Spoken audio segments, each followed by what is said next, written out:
tout au long de ces 10 années.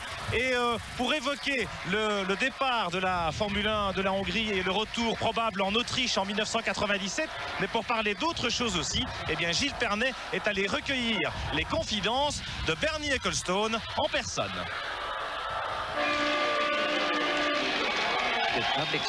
Non, le public est super. Il y avait du monde dès le vendredi. Ma seule plainte concerne les mauvaises conditions de travail. C'est encore un peu l'Europe de l'Est. On parle beaucoup de Zellweg. À Zellweg, ils ont construit pour nous des installations toutes neuves, vraiment superbes. Mais il faut encore attendre et voir.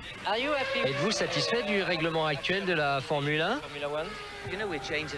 Nous le faisons évoluer tout le temps. Nous avons un accord qui permet de le changer quand c'est nécessaire, pour améliorer la sécurité, par exemple. Et la qualification sur la seule journée de samedi? La raison pour laquelle nous avons adopté ce système, c'est pour éviter que personne ne prenne la piste le samedi en cas de pluie. Des millions de gens sont devant leur télévision pour les qualifications et rien ne se produirait. C'est pourquoi nous l'avons fait.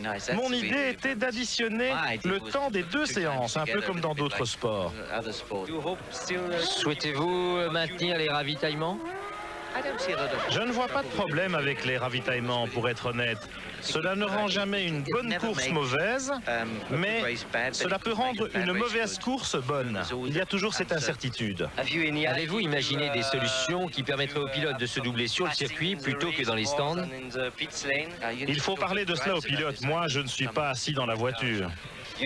Pensez-vous que les F1 actuelles sont trop performantes en regard des circuits existants? Je pense savoir pourquoi les dépassements sont difficiles. Les pneus sont tellement tendres que des déchets de gomme sont répandus sur la piste et il n'y a plus qu'une seule trajectoire possible en course.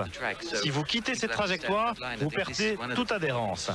Et les freins, peut-on envisager de revenir à des solutions moins performantes pour allonger la distance de freinage? Absolument, ce serait super. Ou alors 2 fois plus vite en ligne droite, cela les obligerait à freiner beaucoup plus tôt. Un changement radical pour la prochaine saison? Il y aura un gros changement l'an prochain. Schumacher va être champion du monde.